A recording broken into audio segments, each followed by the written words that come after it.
कुमार, आइए डालते हैं आज के देश विदेश की खबरों पर एक नज़र और ताज़ा खबरों के लिए आप जुड़े रहिए।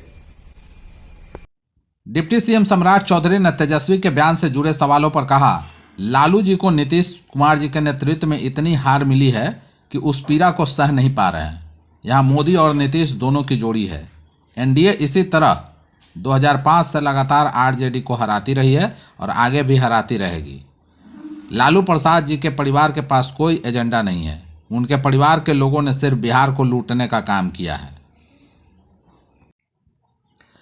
हाजीपुर में जहरीली हवा का कहर जारी। बिहार के कई जिलों में जहरीली हवाओं का कहर लगातार जारी है। सबसे चौंकाने वाली बात है कि हाजीपुर में पिछले 20 दिनों से लगातार जहरीली हवा का प्रकोप बढ़ा हुआ है। यह जिला लगातार रेड अलर्ट वाले जोन में रह रहा है। हाजीपुर में कभी कभी तो 400 और 450 तक AQI पहुंच रहा है। बिहार की बात करें तो राजधानी पटना समेत कुल 22 जिलों की हवा खराब है। 22 जिलों में से 4 जिले रेड अलर्ट जोन में हैं, जबकि 12 जिले ऑरेंज और 6 येलो अलर्ट वाले जोन में हैं। बिहार में ठंड को लेकर अलर्ट जारी। नवंबर खत्म होने को हो, ऐसे में बिहार में ठंड भी बढ़ने लगी है। मौसम विज्ञान केंद्र के वैज्ञानिकों के अनुसार बंगाल की खाड़ी में एक चक्रवाती परिसंचरण बन रहा है। इससे बिहार में कभी उत्तर पूर्वी तो कभी पछुआ हवा चलेगी। हवा की गति भी तेज होगी, जिसके कारण आने वाले 1-2 दिनों में तापमान में 2 डिग्री सेल्सियस तक कमी आ सकती है। बिहार के न्यूनतम तापमान डेहरी में 9.5 डिग्री सेल्सियस रिकॉर्ड किया गया, जबकि मधुबनी में अधिकतम तापमान 29.7 डिग्री सेल्सियस रिकॉर्ड किया गया। बिहार में कभी औसत अधिकतम तापमान 27 डिग्री सेल्सियस और न्यूनतम तापमान 14 डिग्री सेल्सियस तक पहुंच गया है। राजधानी पटना का न्यूनतम तापमान 16 डिग्री सेल्सियस होने की बात मौसम विभाग द्वारा कही गई है। वहीं अधिकतम तापमान 27 डिग्री सेल्सियस तक हो सकती है। बिहार में पिछले कुछ दिनों से लगातार पछुआ हवा बहने से न्यूनतम तापमान में गिरावट देखने को मिल रही है। ठंड बढ़ने से सुबह और रात के समय राज्य के कई जिलों में घना कोहरा छाया रहता है, जिससे विजिबिलिटी कम हो जाती है। ललन सिंह के बयान से भड़की ओवैसी की पार्टी, कहा मुसलमानों के काम पर श्वेत पत्र जारी करें नीतीश। जनता दल यूनाइटेड के पूर्व अध्यक्ष और केंद्रीय मंत्री राजीव रंजन सिंह उर्फ ललन सिंह के एक बयान ने बिहार की राजनीति में खलबली मचा दी है। ललन सिंह ने जेडीयू के कार्यकर्ता सम्मेलन में कहा था कि मुख्यमंत्री नीतीश कुमार की सरकार मुस्लिमों के लिए काम करती है, लेकिन मुसलमान उसको वोट देते हैं जो उनके लिए एक रत्ती काम नहीं करता है। इस पर ओवैसी की पार्टी के नेता और विधायक अख्तरुल इमाम ने सरकार से मुसलमानों के लिए किए गए काम पर श्वेत पत्र जारी करने की मांग की है। विधायक अख्तरुल इमाम ने ललन सिंह के बयान पर कहा कि किसी धर्म विशेष को निशाना बनाया जाना संविधान के खिलाफ है, यह लोकतंत्र के खिलाफ है। उन्होंने कहा कि ललन सिंह का चरित्र सामने आ गया है। उन्होंने आरोप लगाया कि मुसलमानों की अनदेखी की जा रही है, जदयू अब भाजपा की बोली बोल रही है। बीजेपी पर भड़के तेजस्वी ने जमकर निकाली भड़ास। बिहार में हुए उपचुनाव में बीजेपी और जदयू ने आरजेडी से 2 और माले से 1 सीट छीन ली है। चारों विधानसभा सीटों पर एनडीए का कब्जा हो गया है। इसे लेकर नेता प्रतिपक्ष तेजस्वी यादव ने कहा है कि यह भाजपा की आखिरी जीत है, इसके बाद बीजेपी नहीं जीतेगी। राजद सुप्रीमो लालू यादव के लाल ने आरोप लगाया कि भारतीय जनता पार्टी ने नीतीश कुमार को गुमराह किया है, लेकिन बिहार में उनका वही हश्र होगा जो झारखंड में हुआ है।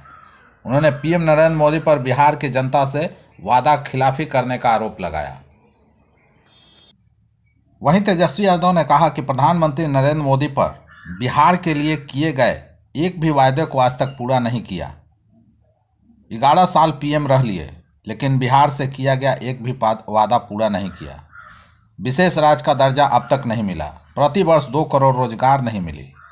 आज बिहार बेरोजगारी से जूझ रहा और परेशान है। लोग पलायन कर रहे हैं, लेकिन केंद्र सरकार कुछ भी नहीं कर रही है।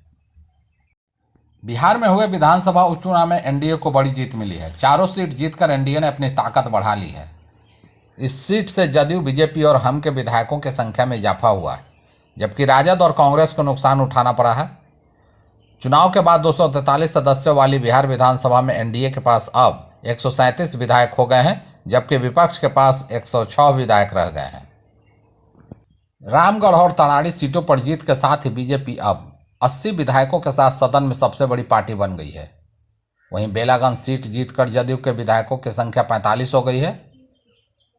जीताराम मांझी के सांसद बनने के बाद खाली हुई इमामगंज सीट पर उनकी बहू दीपा मांझी ने जीत हासिल की है, जिससे हम के विधायकों की संख्या बढ़कर 4 हो गई है।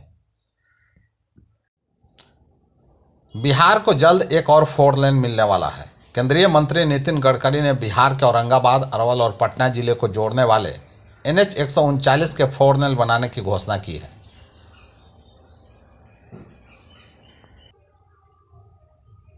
इस रूट पर 4 लेन बनने से लाखों लोगों के लिए आवागमन सुगम हो जाएगा, जाम से मुक्ति मिलेगी और पटना जाने में लगने वाले समय भी कम होगा।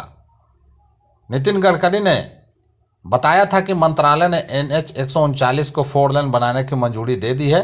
लगभग 5,500 करोड़ रुपए की लागत से 155 किलोमीटर लंबी सड़क का निर्माण किया जाएगा। उन्होंने बताया कि सड़क के लिए सर्वे का काम पूरा हो चुका है और जल्द ही आगे की प्रक्रिया शुरू हो जाएगी। बिहटा एयरपोर्ट पर पहुंचना होगा आसान, सीएम नीतीश ने मास्टर प्लान का लिया जायजा। मुख्यमंत्री नीतीश कुमार ने निर्माणाधीन बिहटा दानापुर एलिवेटेड सड़क तथा राज्य आपदा मोचन बल मुख्यालय के निर्माण कार्य की प्रगति का जायजा लिया और अधिकारियों को आवश्यक दिशा निर्देश भी दिए। निरीक्षण के दौरान मुख्यमंत्री ने कहा कि बिहटा दानापुर एलिवेटेड सड़क का निर्माण कार्य तेजी से पूर्ण करें। इससे लोगों को आवागमन और सुलभ होगा, साथ ही उनके समय की भी बचत होगी। इस पथ को दानापुर स्टेशन के पास के ROB से जोड़ा जाएगा। इसके निर्माण से बिहटा एयरपोर्ट जाना सुगम हो जाएगा। मुख्यमंत्री बिहटा के दिलावरपुर में बनाए जा रहे राज्य आपदा मोचन बल मुख्यालय के भवन के निर्माण कार्य की प्रगति का भी जायजा लिया। निरीक्षण के दौरान मुख्यमंत्री ने कहा कि राज्य आपदा मोचन बल मुख्यालय परिसर में बनाए जा रहे भवनों का निर्माण कार्य तेजी से पूर्ण करें। बिहार में एक और केंद्रीय मंत्री और जेडीयू के दिग्गज नेता ललन सिंह के बयान पर सियासत गरमाई हुई है। अब वहीं दूसरी ओर बिहार बीजेपी के प्रदेश अध्यक्ष दिलीप जायसवाल ने तेजस्वी यादव को लेकर बड़ा बयान दे दिया है। दिलीप जायसवाल ने कहा कि अगर तेजस्वी यादव सेफ रहना चाहते हैं तो वह एनडीए के साथ मिल जाए। अगर वह एनडीए के साथ आ जाते हैं तो वह एक और सेफ हो जाएंगे। हालांकि कुछ देर बाद दिलीप जायसवाल ने अपने बयान पर सफाई भी दी है। उन्होंने अपने बयान पर सफाई देते हुए कहा कि उन्होंने बिहार के विकास के संदर्भ में यह बातें कही है। उन्होंने कहा कि बिहार के विकास के लिए सत्ता पक्ष हो या विपक्ष, सभी को नीतीश कुमार के नेतृत्व में एक हो जाना चाहिए, क्योंकि बिहार अगर विकसित होगा तभी सभी की राजनीति चलेगी। यह पूछे जाने पर तेजस्वी यादव ने कहा कि अगर सत्ता पक्ष के साथ आएंगे तो क्या उन पर भ्रष्टाचार के लगे आरोप धुल जाएंगे?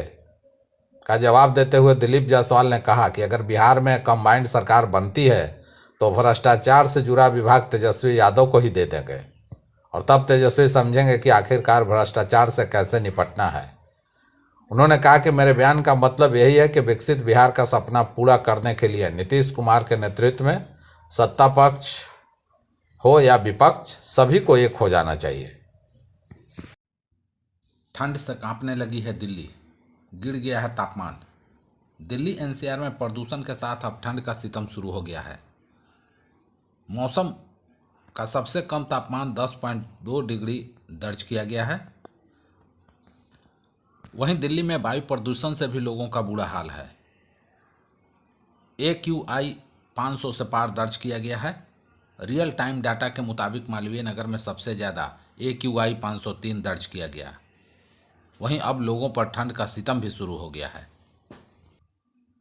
मौसम विभाग के मुताबिक दिल्ली में ठंड के साथ साथ बिहार में भी ठंड ने दस्तक दे दी है। हालांकि यह ठंड के कारण अब लोगों का बुरा हाल है। मौसम विभाग ने लोगों को सचेत रहने की सलाह दी है।